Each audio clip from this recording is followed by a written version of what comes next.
obrigado por ter convidado.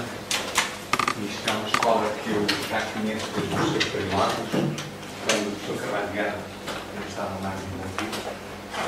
Portanto, eu conheço isto de carreira antes de vocês conhecerem esta estrutura. E eu vou começar por pedir desculpa, porque alguns dos slides que o Júlio traz estão em português, outros são em inglês. Mas como em inglês, mal em inglês é o que fala muito inglês não deve haver grande dificuldade. Quando eu digo mal em inglês, incluindo os ingleses, que a minha parte dos ingleses não sabe inglês. Isso é outra questão. É que nós portugueses também não sabemos português. Não é nada de original. Em segundo lugar, eu trouxe bastante matéria. Não sei se vou ter tempo de ir a pouco a pouco descrevendo o que eu gostaria de transmitir, mas a mensagem principal que eu queria deixar aqui ficar hoje é que Human Enhancement é assim um nome sonante.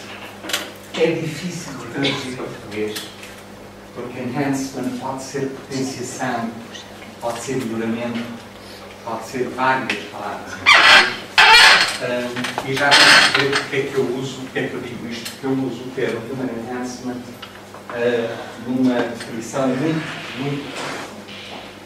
muito geral e com implicações que têm séculos de existência.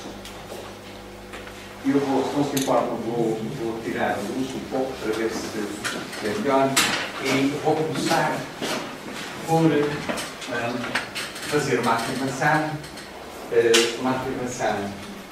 que acho que não é controversa, de que o conhecimento, todo conhecimento, começa sempre com um certo desconforto. E isto é em todos os domínios, desde a astronomia, à geologia, à filosofia, à religião, portanto, todos os domínios. Nós sabemos que o desejo de saber mais vem essencialmente do facto que nós não estamos satisfeitos com as respostas existentes.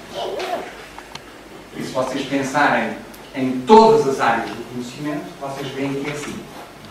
As grandes alterações na forma de olhar para nós próprios e para o mundo têm a ver com o facto que nós não estávamos satisfeitos com as respostas que existiam, as respostas das chamadas autoridades.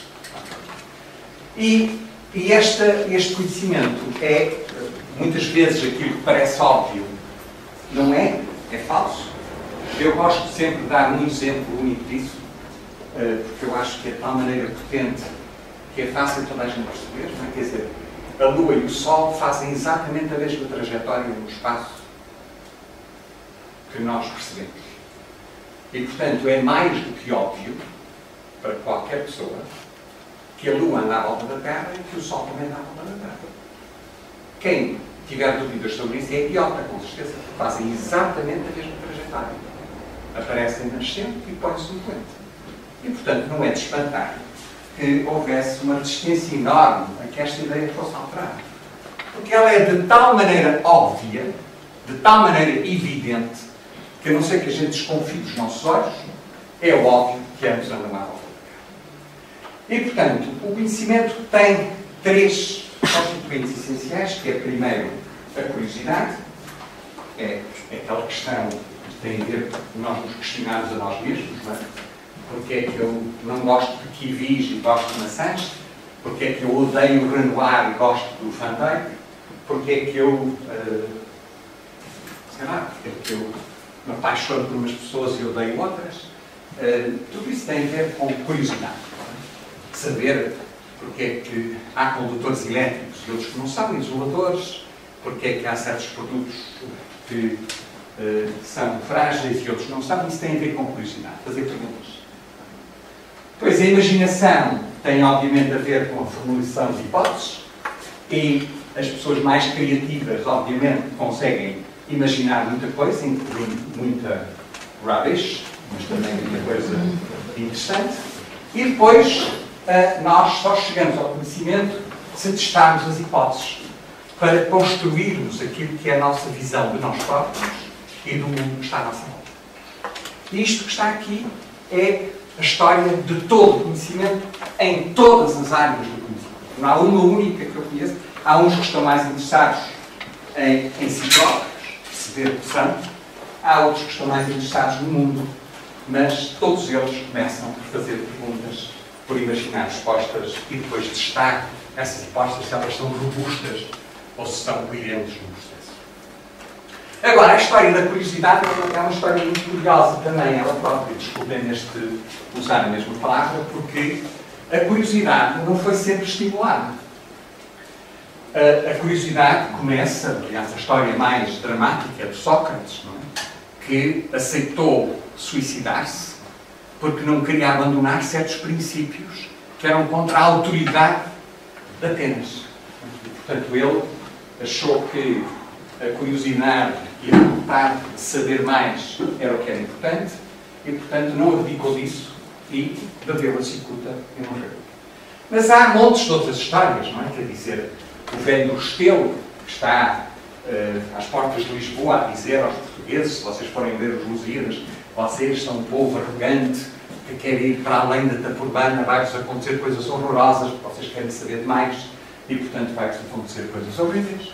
A própria Prometeu e a Pandora, Prometeu que dá o fogo aos deuses, tira o saber de fogo dos deuses para dar ao homem e é castigado para todo sempre, fica amarrado a uma rocha e vai lá uma águia comer do fígado todos os dias. É uma história que tem 5.000 anos, mas é uma história extraordinária porque há 5.000 anos os gregos sabiam que o fígado era o único órgão que regenerava, portanto a águia podia tomar dinheiro para espantosa.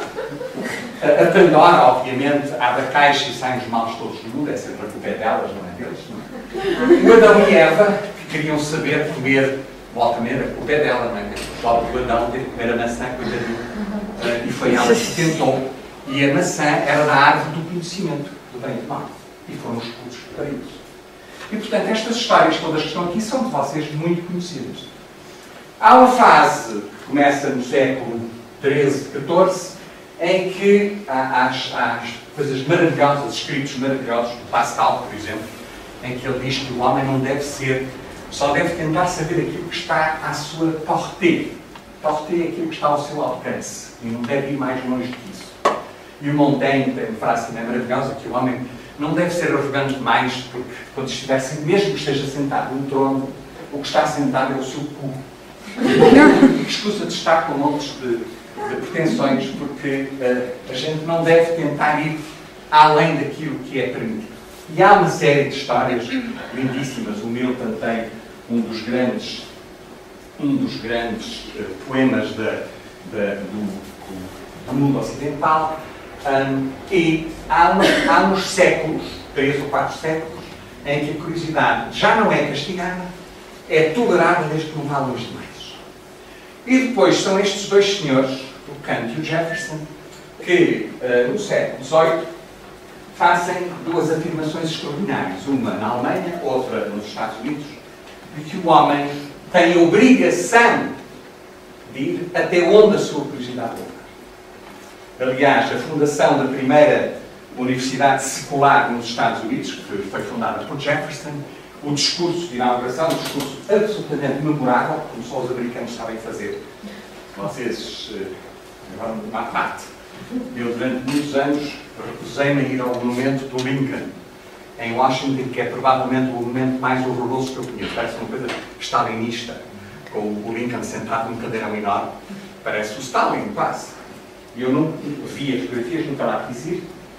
E depois, um dia muito mais tarde, 30 anos depois de chegar aos Estados Unidos, eu estava a ver um monumento aos mortos de Vietnã, que é ali mesmo ao pé, e que é um monumento muito perturbador, muito simples.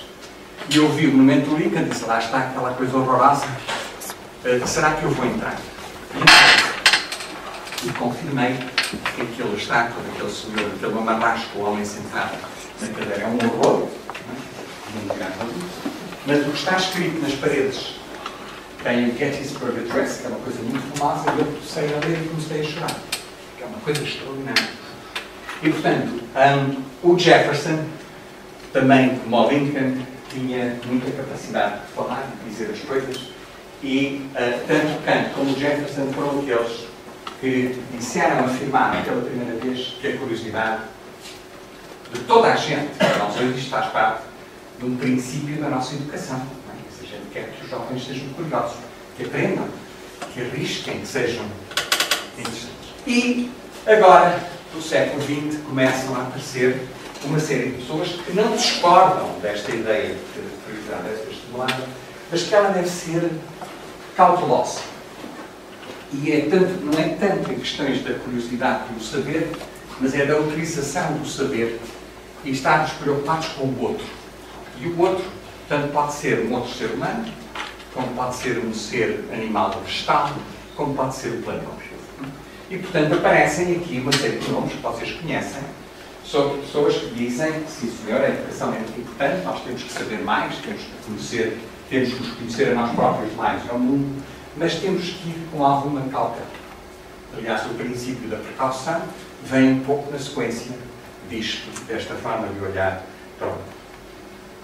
Eu adoro esta frase do Leonardo da Vinci, que é do século XV, e que eu acho que devia estar na porta de todas as instituições de educação. Que é quem discute, invocando a autoridade, ilustra mais a sua memória do que a sua inteligência. E vocês conhecem imensas pessoas a quem isto aplica. Aliás, a maioria das pessoas que vocês conhecem, isto aplica-se perfeitamente. Que as pessoas, quando querem convencer porque têm razão, começam logo a mencionar nomes. Dropping names. Porque o Einstein disse. Ou porque o Darwin disse. Ou porque não sei o quê. A gente tem a mania de convencer os outros, mandando cá para fora uns nomes sonantes que toda a gente engole e ficamos todos satisfeitos porque alguém já o disse. E eu acho que isto é uma frase fulcral para todos os estabelecimentos de ensino. Agora vou falar um bocadinho do meu mundo. Eu nasci em 45. Alguns de vocês sabem, porque eu já disse isso várias vezes. Eu nasci no dia em que caiu a bomba atómica em Nagasaki. Não tenho nenhum orgulho nisso, nem nenhuma vergonha, necessariamente. Mas os primeiros 45 anos, os primeiros 40 anos da minha vida no planeta em que nós estamos, viu isto a acontecer. A população duplicou em 40 anos, a produção de comida triplicou, portanto não há razão nenhuma para haver fome. Ela está muito mal distribuída.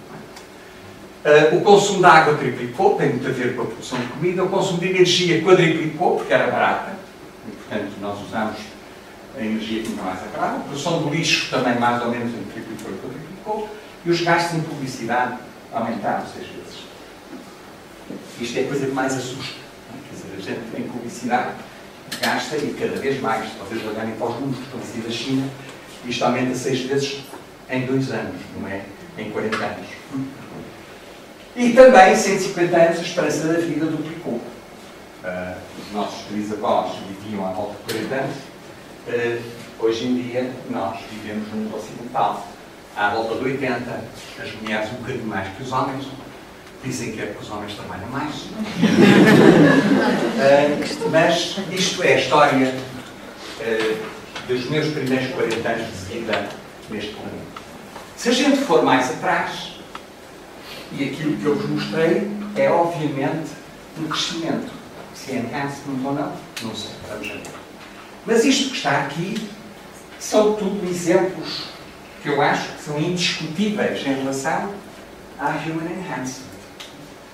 O desaparecimento das monarquias absolutas que aparece com a Magna Carta tem 700 anos. Ainda existem monarquias absolutas. Mas no mundo ocidental, cada vez menos. A liberdade religiosa é respeitada. Isto começa com Lutero, no século XVI, que acha que os cristãos têm o direito de serem cristãos das várias maneiras que querem ser. E, portanto, isto aparece no século XVI. A escravatura é abolida pelo Marquês de Pombal, obviamente só em Portugal, nas colónias não é. Mas, tudo bem, é a primeira noção da abolição da escravatura. Em 62, reparem, em 62 eu tinha quase 20 anos. E em 62 só foi assinada a abolição da escravatura por 40 países das Nações Unidas e só 4 é que tinham ratificado em 62. Isto é uma história extraordinária. O direito de voto das mulheres, o primeiro Estado que deu o direito de voto, nem era Estado, era um território, era o Wyoming, que em 1869 deu o direito de voto às mulheres. O primeiro país que deu o direito de voto às mulheres foi a Nova Zelândia, em 1893. A França, a chamado país da liberté, égalité, fraternité, só deu o direito de voto às mulheres depois de eu nascer. Portanto, não é assim há tanto tempo como isso. E Portugal só deu o direito total de voto às mulheres em 74. Até 74 eram só as chefes de família que tinham o direito de voto. A Declaração dos Direitos Humanos, incluindo a dos trabalhadores, olha, apareceu depois de eu nascer, e esta, a dos trabalhadores, mais cedo, mas foi só adotada pelas Nações Unidas em 48. Os princípios da ética biomédica, que hoje se baseiam todas as discussões em ética e medicina, é de 79. E a Convenção para as Pessoas with Disabilities é de 2008. Há 5 anos de prazo. E a Constituição mais avançada do planeta atualmente, que reconhece a noção de vários tipos de minorias, é uma coisa que foi publicada em 96. Isto são tudo, na minha opinião, avanços de melhoramento da condição do ser humano no mundo ocidental. Há muito disto que ainda está para acontecer em muitos sítios do nosso planeta. Tudo na direção de uma enorme luta pela defesa da liberdade e da autonomia. Quer dizer, as pessoas são donas de si próprias. Podem escolher que religião querem, com quem querem casar, se não querem casar, se querem ter filhos, se não querem ter filhos, se não querem ter escravos, por aí fora. Têm direitos como trabalhadores no processo. Isto é liberdade e autonomia individuais, com tolerância e respeito pela diversidade. E, portanto, a história do melhoramento humano já tem vários séculos de existência. E agora é só diferente.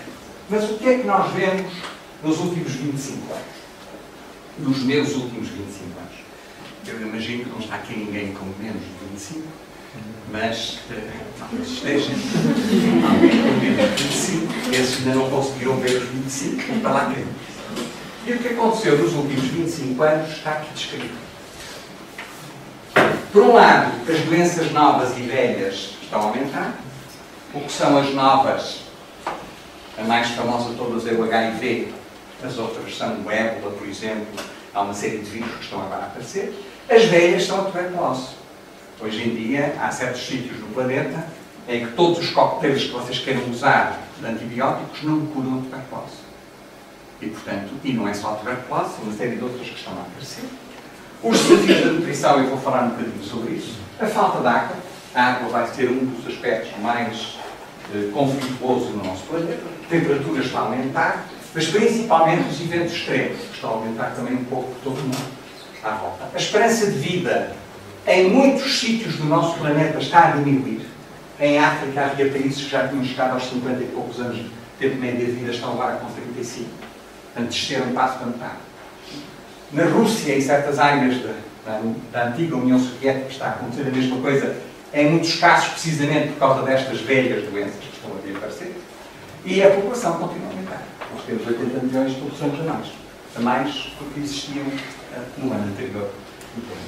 Tudo isto associado, que eu não tenho que vos convencer.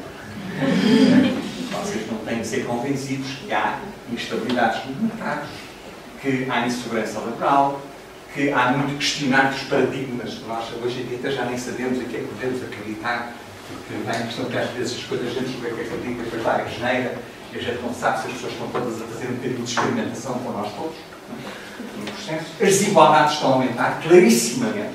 Quer dizer, Portugal acho que está em sexto lugar em termos de desigualdades entre os mais ricos e os mais pobres, e os fundamentalismos estão também a aumentar bastante.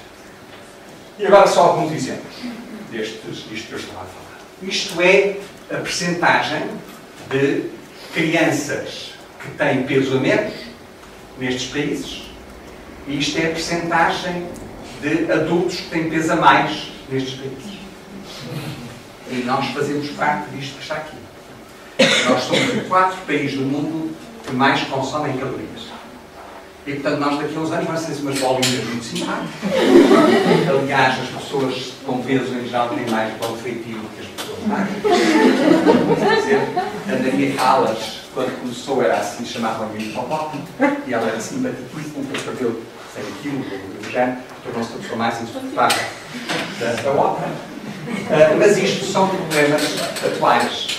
12% da população em Portugal, daqui a poucos anos, vão ter diabetes tipo 2. 12%. Façam as contas em relação às pessoas que estão aqui nesta sala, para terem ideia de si. Os gastos em produtos farmacêuticos, em 1900, isto são dados de 2002, tem 10 anos de existência, vejam o que é que em bilhões, milhares de milhões de dólares, em 1990 os países ricos gastavam e os países pobres. Como há muito mais gente nos países pobres que nos países ricos, per capita, eles gastavam à volta de 4, os países ricos à volta de 4. Em 10 anos, isto aqui subiu quase 80%, aqui quase que não se alterou. E hoje em dia, no Japão, por exemplo, este número que aqui está não é 400, é à volta de 2.500. E dizem que os japoneses podem ser um bocadinho hipocondríacos. Não sei se é verdade ou não. Mas, de facto, em Moçambique, o número que está aqui é de 2, não é de 4. Para dar-vos uma ideia do aumento das diferenças que existem. Acesso à água e a saneamento. Eu não sei se vocês têm ideia que há 100 e poucos anos atrás, no Porto, não havia saneamento. E, portanto, o que se fazia era sair pela janela. E eles diziam, e vai água. Não era bem água, mas saía pela janela. A água um bocadinho mais escura, não é? E, portanto, esta coisa do saneamento e a água potável é uma coisa muito recente. E há muitos sítios no planeta em que isso ainda está. Estão a ver as percentagens, um terço ou 50% da população não tem acesso nem à água potável, nem a saneamento. Então, como é que nós deixamos o mundo? Eu vivi nos 55, cresci naquele mundo em que tudo parecia melhor todos os anos e atualmente estamos a ver um mundo que para muita gente deixa muito a desejar. Okay? E não há uma única pessoa nesta sala que em certos aspectos da sua vida acha que está no melhor mundo possível, ou pelo menos há 2 ou 3 anos atrás achava, e que em outros aspectos acha que o mundo deixa muito a desejar. Então nós somos todos esquizofrénicos. Todos. Não há uma pessoa nesta sala que não seja. Porque há certas áreas em que vocês acham que estão aqui e há outras em que estão ali. E, passado 10 anos, vão mudar de ideias e vão achar que estão numas áreas que estão nas outras. E isto são os argumentos que são usados. Quer dizer, abundância material. Desde que vocês tenham dinheiro, podem encomendar o que quiserem. Podem encomendar um elefante da Índia, não é? Se quiserem. Eles tenham dinheiro. Portanto, tudo. A gente pode encomendar tudo o que quer. Mas as iniquidades estão a crescer, a democracia está a aumentar em muitos sítios, felizmente, mas há muita gente que acha que a violação dos direitos também é um problema. Eu andava muito otimista a semana passada, ao princípio dessa semana, porque eu nunca acreditei que acontecesse. Havia alguns indivíduos na questão da Casa Pia que estão para a cadeia, e eu nunca acreditei que isso acontecesse. Fiquei super otimista, de repente. Outras coisas me fizeram otimista também, outras muitas me fizeram bastante pessimista. A semana passada, esta semana. Mas isto são os argumentos que a gente usa. A gente vive mais anos de vida. Eu tenho amigos em Nova Iorque que passam 5 horas por dia nos engarrafamentos. Não é propriamente por qualidade de vida. Por aí fora. Isto são os argumentos utilizados. E isto tem a ver com a maneira como a gente olha para o mundo. Se temos uma visão robusta do mundo, nós vamos arranjar exemplos para provar a quem a gente está a discutir que realmente estamos num mundo muito melhor do que há aqui. Quer dizer, o facto de nós termos eletricidade para ligar a corrente e que não há ninguém nesta sala que não tenha pelo menos um telemóvel e um computador e por aí fora, isto a gente considera como sejam vantagens que a gente adquiriu. Não sei se é sempre assim. Na alimentação, a invenção de inseticidas, fertilizantes e o melhoramento das plantas é visto como um grande ganho para o planeta, para produzir a evolução verde que a gente responsável. Eu pus a bold coisas que tanto aparecem na parte de cima como na parte de baixo. Há pessoas que acham que os OGMs vão resolver o problema da fome no mundo. É mentira. E há outros que acham que os OGMs é uma coisa horrível, que estão a misturar genes de uns seres para outros. E isso é uma coisa horrorosa, porque o DNA é a alma dos seres vivos e já não deve andar a brincar com o DNA, que também é mentira. E, portanto, existem aqui vários tipos, a gente pode falar de vários deles. A globalização, para mim, a globalização é uma coisa fantástica. Eu falo 5 línguas diferentes, formei-me em física, passei para a biologia, agora estou interessado no stress, quero fazer arquitetura, eu posso ir como quiser no mundo. Portanto, a globalização, para mim, é uma coisa fabulosa. Para uma pessoa que trabalhou toda a vida a fazer sapatos e que, de repente, os sapatos começam a ser muito mais baratos num sítio qualquer, a globalização é uma coisa que ficou sem trabalho. Portanto, a globalização é vista de maneiras completamente diferentes. E isto não é que uns são mais inteligentes ou mais sensíveis ou menos do que os outros. São visões reais daquilo que é o mundo onde está. E, portanto, tanto na literatura como na filosofia aparecem uma série de obras que vocês conhecem, espero eu. Aliás, há uma delas que eu faço sempre uma pergunta que eu acho que nunca ninguém leu. Sabem a história, mas nunca leram. Quem é que já leu Frankenstein da Mary Shelley? Uma pessoa. E ela se calhar leu porque eu disse há uns 10 anos atrás. Estou a brincar. Mas há muita gente que conhece a história e até acha que o Frankenstein é o nome do monstro.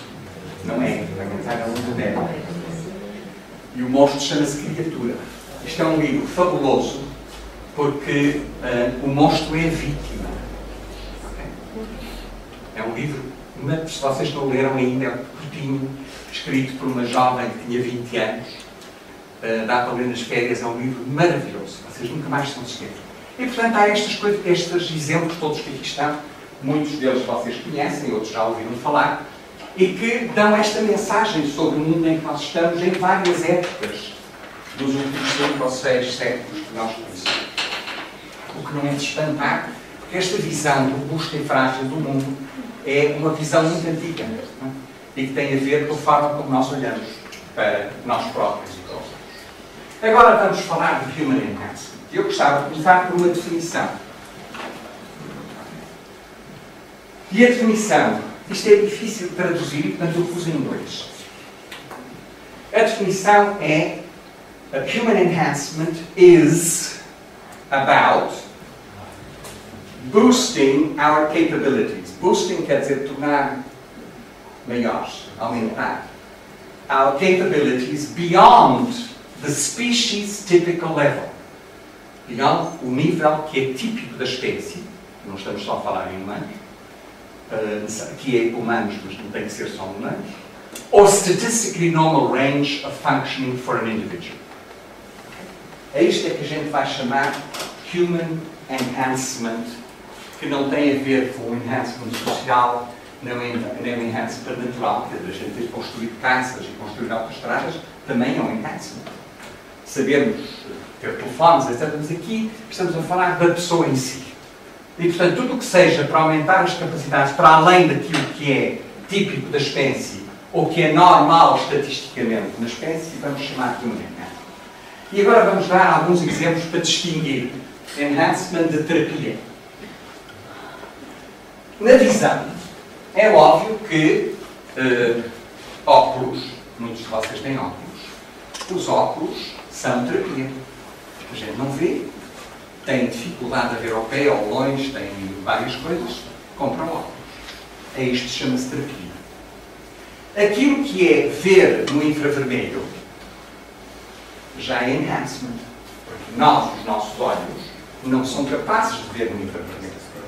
Mas não nos espantaria nada que daqui a 50 anos pudesse haver a possibilidade de nós alterarmos as moléculas que são perceptíveis na nossa retina, a rodopsina, para em vez de ser sensível só ao azul ou ao vermelho no processo, possa ser sensível a infravermelhos ou ultravioletas. É uma questão de desenhar uma molécula sensível a essa visão. E nesse caso, então é enhancement biológico. Ou podemos até arranjar chips que pomos na parte de trás da visão para sermos sensíveis a uma série de outras radiações que não somos sensíveis a. Nos esteroides, Aquilo que é para fazer a terapia da distrofia muscular é terapia. Aquilo que é para fazer aquilo que se chama o escândalo atual, que é o doping, não é? Já não é terapia, é enhancement. E o pobre há uma data deles que estão agora a perder as suas medalhas todas, porque meteram vários químicos no processo. E agora estão a perder as medalhas todas porque é enhancement.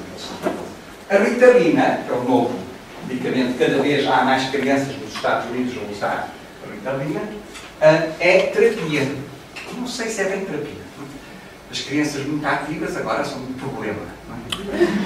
Temos que moderar a atividade das crianças e fazê-las com que elas sejam menos ativas. Nesse caso, é considerado terapia a utilização para que os alunos possam estudar com mais facilidade ou terem mais memória, já é enhancement, não é terapia. E a mesma coisa com os chips. Se está num computador portátil, é terapia. Mas não sei se vocês viram, há muito pouco tempo, na televisão, uma mulher sem braços, na qual colocaram um chip no cérebro, e ela, através do seu pensamento, deu ordens a um computador que estava ligado a um braço mecânico, e o braço mecânico mexeu-se, foi buscar uma chave de café e trouxe para ela beber. Isto é clarissimamente enhancement. Aliás, eu fiquei deslumbrado. Não é? Quer dizer, como é que uma pessoa só com o pensamento consegue fazer com que uma máquina vá buscar a chave de café. Um aluno aqui da Universidade do Porto mandou-me há 2 dias, ele está a trabalhar na Universidade do Duke, mandou-me há 2 dias o resultado de uma experiência que ele fez, extraordinária, com ratos só, em que montaram chips na cabeça dos ratos e a um rato ensinaram a fazer uma série de coisas e esse rato, através do seu chip no cérebro, ensinou o outro rato a fazer as mesmas coisas. Transmitiu a aprendizagem para o outro rato. Qualquer dia, se a gente conseguir fazer isto, o Einstein transfere este jovem, a capacidade de até perceber a fibrilatividade geral, que só há meia dúzia de pessoas no mundo que percebem. Mas qualquer dia passamos todos a perceber esse processo. Portanto, o enhancement do brain não é ficção, é uma coisa que já está a acontecer e que faz parte do processo mental. Agora, vocês reparem, eu esqueci de mencionar isto na altura. Quando eu vos dei aquela lista toda do acabar das monarquias absolutas, da liberdade religiosa, vocês não podem imaginar as centenas de milhões de pessoas que morreram a lutar por aqueles direitos. Nós estamos a falar de centenas de milhões de pessoas. A Guerra dos 100 anos, a Guerra dos 30 anos, vocês ainda se lembram vagamente do que aprenderam na escola? Foram guerras que massacraram dezenas, centenas de milhões de pessoas. A escravatura, os direitos, são coisas extraordinárias.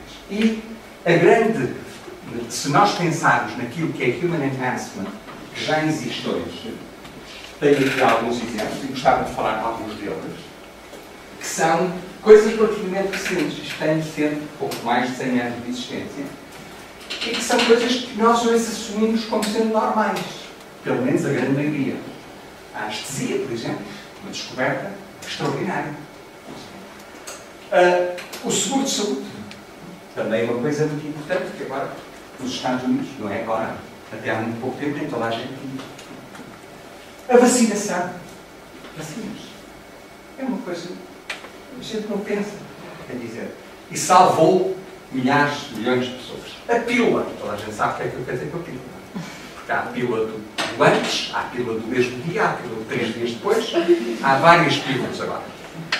E, portanto, a pílula alterou a vida, eu diria, a mais de 1.000 milhões de mulheres no planeta, a existência da pílula.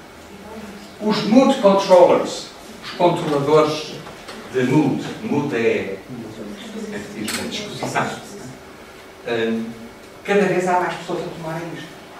Eu não tenho nenhum amigo nos Estados Unidos que não esteja a tomar pelo menos 2 ou 3. E que fica muito espantado por eu ser virgem em relação a isto. Acho uma coisa extraordinária. Os esteroides, já falámos deles um bocadinho. Os diagnósticos não invasivos, vocês poderem ir ao médico, eles meterem-vos a cabeça dentro de uma máquina de ressonância magnética e verem todo o vosso cérebro funcionar. sem ter que abrir, sem ter que irradiar com coisas perigosas. São coisas muito recentes. A reprodução medicamente assistida começou a ser feita em animais e agora é feita nos humanos com imenso sucesso. No ano passado foram 2.000 crianças em Portugal que nasceram por procriação medicamente assistida. A prevenção e o rastreio genético de embriões, por exemplo, de saber se doenças graves não são propagadas de fato. E os transplantes e a cirurgia plástica. E vocês, se calhar, ficam espantados se eu vos disser que cada uma destas coisas que está aqui nasceu com uma enorme resistência de muitas autoridades. Uma enorme. Alguma delas ainda não a parou. Em relação a muitas destas coisas, há muita gente que acha que não deve existir. Okay? Que não deve ser usado. Não matou muita gente. Nada que se compare com os 100 milhões, centenas de milhões do passado. Mas isto foi com enorme resistência das autoridades. Eu gostava só de vos dar 2 ou 3 exemplos, que alguns de vocês já me ouviram falar. Por exemplo, a anestesia. A gente fica espantado como é que alguém pode ser contra a anestesia. É estranho que alguém possa ser contra a anestesia. Mas o argumento utilizado não é um argumento estúpido. O argumento era assim: se a pessoa não sofre fisicamente, perde a sua capacidade de compaixão para quem sofre. Este argumento não é estúpido. Se tu não sabes o que é o sofrimento físico, como é que tu vais ter compaixão por uma pessoa que tem sofrimento físico? Para certas pessoas, isto é um problema. O argumento não é estúpido. Não é? Não é? É um argumento inteligente. Agora, eu duvido que haja uma única pessoa nesta sala que, quando sair daqui, a próxima vez que falar dentista, diz: olha, não conseguiu perder a minha compaixão. Não uso anestesia, porque eu tenho medo de perder a minha compaixão. Mas reparem, eu agora fiz um bocadinho de ironia, mas o argumento não é um argumento estúpido, é um argumento sério. Aliás, a segurança de saúde é a mesma coisa. Houve muita gente, quando isto começou a ser discutido, que achava que o seguro de saúde era uma coisa contra o fado das pessoas. A gente nasceu com fado, quem é que agora está a interferir com isso? Para quê? Com que direito é que a gente está a interferir com o processo normal da deterioração da saúde das pessoas? O outro argumento, também como vocês sabem, é em relação à produção medicamente assistida. Quando apareceu, quando isto começou a discutir, as pessoas diziam: mas tu queres um dia andares a passear na rua e teres um rótulo aqui na cabeça invisível que diz: eu sou bebê proveta. Isto é uma discussão seríssima. E ainda é. E há muita gente que está, felizmente, na minha opinião, cada vez menos preocupada com essa questão. Mas isso foi o argumento feito. Nos transplantes, eu ainda me lembro, estava na África do Sul, quando foi feito o primeiro transplante de coração, pelo senhor chamado Barnard, e na África do Sul a discussão era muito mais curiosa. Na África do Sul estavam muito preocupados que o coração viesse do negro e fosse para o branco. Ou vice-versa. Isto era uma mistura de coisas muito não aceitas. A questão dos diagnósticos não invasivos, os problemas existem hoje. Imaginem que vocês vão ao médico e eles veem o vosso cérebro e tomam uma nota de que vocês têm uma área ali no cérebro um bocado esquisita, portanto não são de confiança. Quem é que tem acesso a esta informação? Ou podem ter uma área em que eles sabem que se vocês estiverem numa situação de stress, vocês dispararam. Quem é que vos vai entregar para um trabalho de stress grande? Não vão. Portanto, é uma preocupação, não é fictícia, são preocupações reais. A discriminação do trabalho, a discriminação em vários tipos. Houve aqui muitas áreas em que ainda há discussão sobre isto. E hoje em dia, no futuro, todos estes desenvolvimentos nas nanociências, na engenharia genética, nas tecnologias de informação e nas ciências cognitivas, o exemplo que eu vos dei do cérebro, daquela senhora que com um chip fazia um braço mecânico ir buscar uma chave de café e vir, é uma coisa que mistura Cognitive Sciences com Information Technology. Não tem muito a ver com nanociências, apesar do chip ser verdadeiramente muito pequeno, mas não é de dimensões, não. E, portanto, todas estas questões que estão aqui, há uma data de variedades, por exemplo, uma vida sintética, as pessoas acham que isto, uns ficam fascinados, outros ficam assustados. E alguns de nós ficamos assustados por algumas destas e ficamos fascinados por outras. A tal mesma história, a esquizofrenia, que nos afeta a todos em relação a isso. E aquilo que está agora a ser discutido, em termos de neuropotenciação, aquilo que vai fazer com que as pessoas possam estar ligados a um computador e depois armazenar, isto era maravilhoso, a gente armazenava toda a informação que achávamos que era muito importante num computador. E quando quiséssemos íamos lá buscar. E era automático. A mim dava muito jeito. Eu ter um sítio onde eu podia armazenar coisas. Eu fiz esta semana, não quero pensar. Chatices. Não tenho as chatices todas no computador e faço outras coisas. E depois vou lá buscar para precisar lidar com isso. Será que isto vai ser possível? Será que isto é assustador, que é fascinante? Para muitos é uma coisa e a outra. Mas a questão da vida sintética é obviamente uma área muito controversa. Até agora nós achávamos que a vida era uma coisa que só saía de outra vida. Aliás, o Darwin o que nos disse é que não há vida sem vir de outra coisa. É uma chatice. Nós estamos todos ligados aos alfaces e às polpas e às holotúrias do mar e aos micro-organismos. Estamos todos ligados. Produzir vida que se reproduz feita de material que se tiram dos frascos que estão no gabinete para construir membranas e depois construir o DNA, já é possível construir DNA artificial feito, funciona muito bem. Já há membranas que funcionam muito bem, já há membranas complexas que funcionam muito bem. Qualquer dia conseguem fazer mitocôndrias, conseguem fazer muitas coisas. Será que isso um dia vai dar assim? Não sei. Quais são as questões que aparecem sempre nestas discussões? As antigas e as novas. Eu pus aqui uma lista de preocupações, concerns, que estamos a ir contra a natureza. É um argumento muito poderoso em muitas destas discussões. Que estamos a brincar aos deuses, we're playing God. Que isto é capaz de ser uma forma de eugenia, e a eugenia assusta muita gente, porque a gente sabe o que é que os alemães tentaram fazer, e os japoneses, e essa gente toda em termos da purificação da raça. Esquecermos quem começou a eugenia foram os americanos. A gente esquece disso. E os alemães estavam muito satisfeitos por terem sido os americanos que tinham começado. Aliás, no mesmo laboratório onde trabalha o nosso famoso Watson, o americano Watson, não foi ele que fez, mas é o mesmo sítio. E ele também é um bocadinho.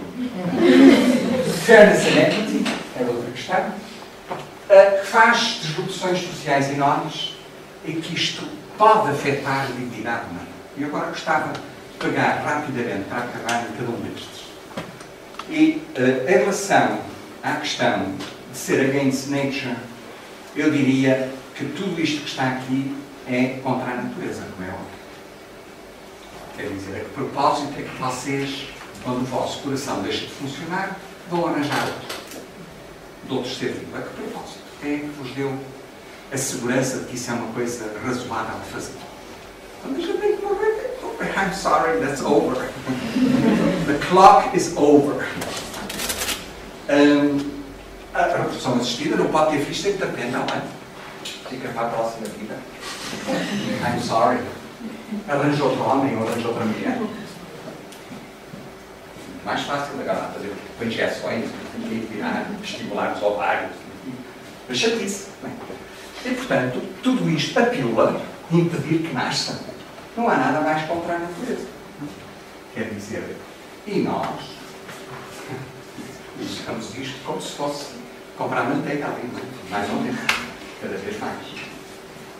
A questão do ser against playing God. Eu li recentemente um artigo interessantíssimo em que ele dizia assim: it's often religious authority. Eu sublinhei por causa do meu problema com a autoridade. Já perceberam? It is religious authority that claim to be representing God in God's purposes. E por que eu sei que eles são mesmo? Tem alguma linha telefónica? Qual é a confiança que eu tenho em saber que eles sabem verdadeiramente quais são os purposes of God? Eu acho que isso é uma arrogância absolutamente indescritível. Eles acharem que sabem o que é que o God quer. Seja qual for o God. Porque é que eu hei de acreditar naquele em vez daquele? Why? For what reason? Em relação à eugenia, eu aqui acho que a eugenia é quando é imposta por governos e não por escolhas individuais. Vou-vos dar uma pequena história. Quando cheguei à África do Sul, a minha primeira namorada era chinesa. Os chineses na África do Sul não eram considerados brancos, só os japoneses. Nações chama-se cacau.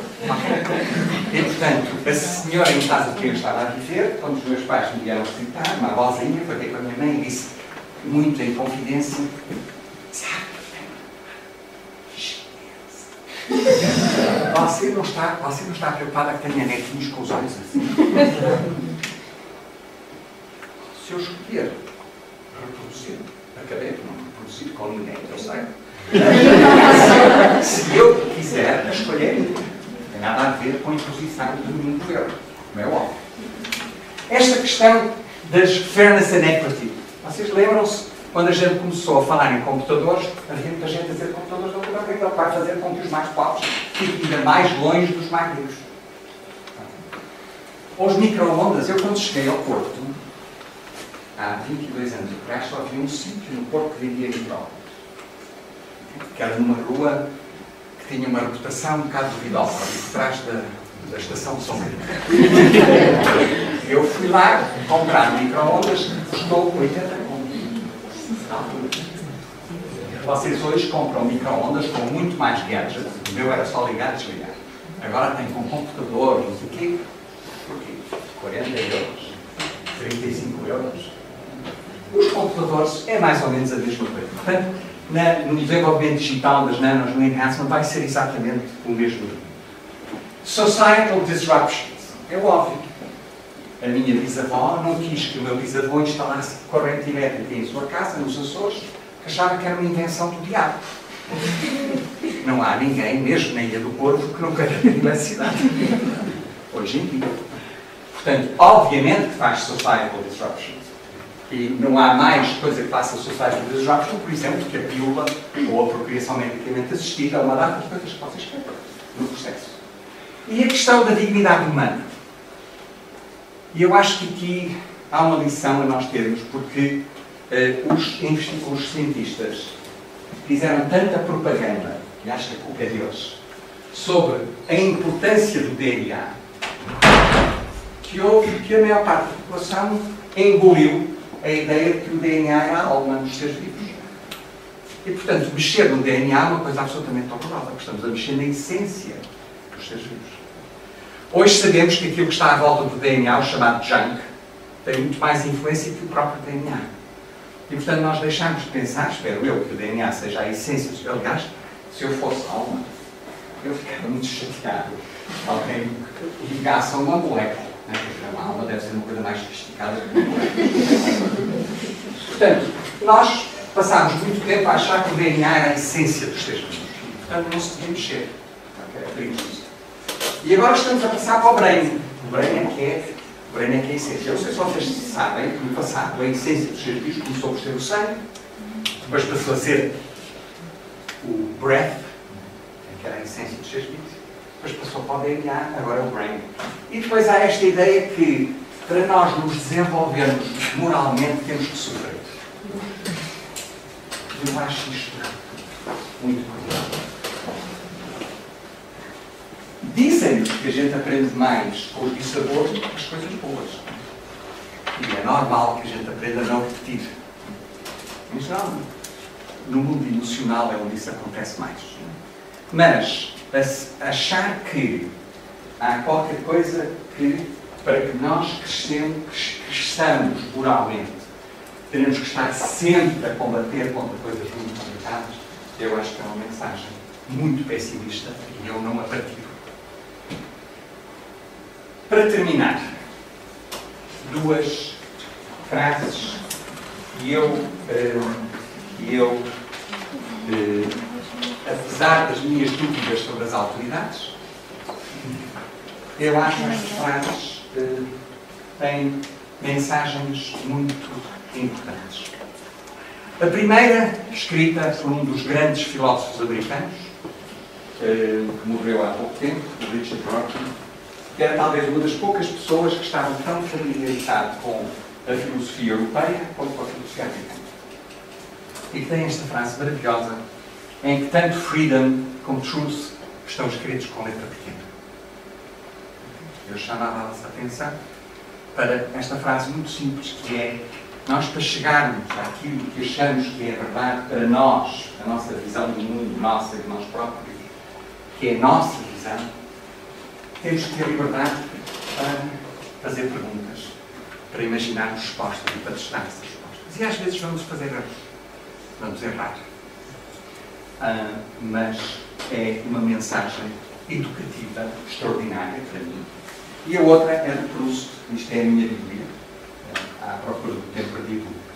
É um livro que eu levei 3 anos a ler, e o último livro, que são 15 volumes, e o último volume eu li numa noite, sem me deitar. É um livro espantoso, e eu acho esta mensagem maravilhosa. A viagem da descoberta consiste em não achar novas paisagens, mas em ver com novos olhos. Quer dizer, nós questionarmos sobre nós próprios, sobre aquilo que achamos que é óbvio, e ter dúvidas sobre aquilo que a gente acha que é óbvio, e questionar aquilo que é evidente e óbvio para poder ir mais além. Muito obrigado.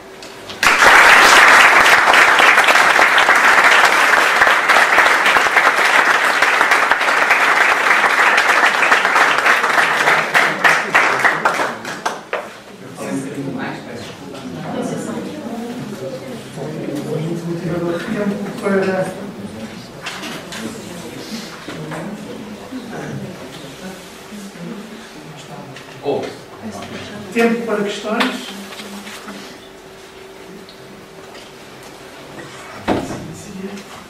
Não são questões, são comentários. João Paulo. Obrigado.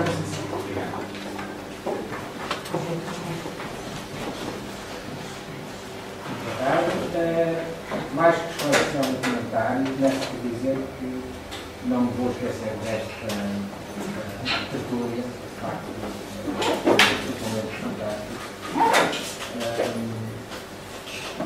ligeiramente emocionado. E só 2 comentários que para 2 primeiros slides. Cuidado com a ciência, não é? Tem que ser a coluna. Vamos ver a bomba atómica, por exemplo, um exemplo muito pouco. Tem boas aplicações e más aplicações. E depois o slide seguinte fazia uma referência, já não sei muito bem, mas também tinha que mudar a cabeça. Agora,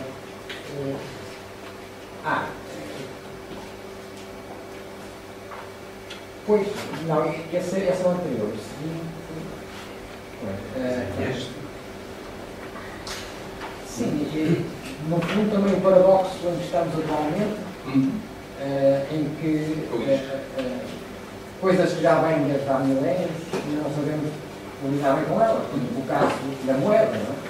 Como as evoluções assim nos mostram. A moeda já vem dos tempos pré-históricos e ainda não sabemos lidar com a moeda. Portanto, é fabuloso pensar. Eu deixo só queria dizer 2 coisas. Em primeiro lugar, eu fico satisfeito porque eu queria que as questões que foram levantadas fossem contextualizadas. Nada do que a gente está a discutir hoje é necessariamente muito novo. Há novas descobertas, mas as questões que são levantadas, a forma como a sociedade lida com elas, são questões importantes. O segundo comentário que eu queria fazer é fazer uma analogia, não com a energia atómica, que foi uma que ainda hoje está preocupado se a Coreia do Norte vai mesmo mandar uma bomba atómica para o humano ou para outro sítio qualquer. As pessoas estão preocupadas com isso. E as próprias pessoas que desenvolveram, elas próprias, o Oppenheimer tem uma frase fabulosa que é, ele disse numa carta que escreveu ao Presidente, que os cientistas já não eram inocentes. Mas deixe-me dar um outro exemplo, se calhar mais corriqueiro, mas que em geral a gente não pensa muito nele e também tem a ver com uma coisa que a gente acha que ninguém duvida da sua importância, que é a eletricidade. Quem é que não acha que a eletricidade é uma coisa extraordinária na vida de hoje? Para nós todos, não é? Ninguém vivia sem eletricidade. Talvez, se não tivessem telemóveis, computadores, luz elétrica, carros a funcionar com geradores, não funcionavam, achavam que estavam, tinham voltado para a Idade Média. E, no entanto, infelizmente, ainda há certos países do mundo em que usam a corrente elétrica para iluminar pessoas. Há uma coisa chamada a cadeira elétrica, que foi representada num quadro extraordinário do Andy Warhol, em que a cadeira elétrica mata dezenas de pessoas por ano nos Estados Unidos, em vários estados onde ela é possível usar. Portanto, a eletricidade, que é uma coisa que ninguém questiona em termos da sua utilidade atual, também é usada para fazer coisas horrorosas. E vocês sabem que nos regimes totalitários a eletricidade era usada na tortura, não era para matar. Era na tortura. E eu não vos vou fazer a descrição do tipo de tortura, não é agradável, mas vocês podem imaginar o que se fazia em relação à eletricidade. Portanto, a questão esta grande discussão que é se, e voltando aqui a este quadro, que é o ser cauteloso, não é? Quer dizer, a gente perceber que hoje em dia, cada vez que quer saber mais, há um risco associado. E deixem-me dar um exemplo, na minha opinião, clássico em relação a isso. Quando aparece uma nova droga no mercado, as primeiras 10 mil pessoas que usam aquela droga são, obviamente, cobaias. Tu podes testar a droga em células em cultura, podes testar a droga na C. elegans, nos ratinhos, nos gatos, nos cães, nos chimpanzés. As primeiras 10 mil pessoas que usam são, obviamente, cobaias. Mas a grande maioria dos testes com drogas são feitas com placebo. Há metade das pessoas que usam placebo. Isso é ético. E, no entanto, há uma série de outras. Nós estamos sempre à espera. As pessoas que sofrem de doenças graves, obviamente que estão à espera de um medicamento miraculoso que lhes vai salvar a vida. Portanto, mais ainda grave é a responsabilidade dos pais, por exemplo, em que concordam em que os seus filhos ou filhas entrem num ensaio clínico com idades inferiores a 10 anos, em que os filhos não têm, as filhas, a possibilidade de dizer o que querem, mas como têm uma doença grave, os pais têm que fazer. Nós estamos continuamente a sofrer violentas desse género. Todos os dias. E eu acho que o que é importante é que a gente perceba que não há respostas fáceis para isto. Já agora uma coisa muito pessoal, eu quando tinha 4 meses de idade, os meus 2 rins deixaram de funcionar. E eu entrei em coma. Estava em Lourenço Marques, em Moçambique. E dos melhores pediatras do mundo, na altura, viviam na África do Sul. Os meus pais levaram-me por Correio de Sul e os médicos disseram aos meus pais: levem-me de volta, que não há nada a fazer. Meus pais chegaram a Lourenço Marques e o médico de família, portanto em 45, os antibióticos acabaram de chegar para o fim da Segunda Guerra, porque estavam a fazer. E o médico de família, eu era filho único, a minha mãe esteve 15 anos à espera de poder ter filhos, porque estava na Europa toda destruída pela guerra, por aí fora. Portanto, eu só nasci em 45. E ele perguntou aos meus pais se eles autorizavam que eu fizesse tudo para me salvar. E o que é que ele fez? Injetou-me com os coquetéis de tudo o que estava na tonteira. Tudo que lá estava, ele injetou. E eu continuei em coma durante mais uma semana e depois comecei a ser infectado. Um risco enormíssimo, como é bom. E não estar aqui nesta altura. Olhando para trás, pode acontecer, não sei, eu acho que pode acontecer.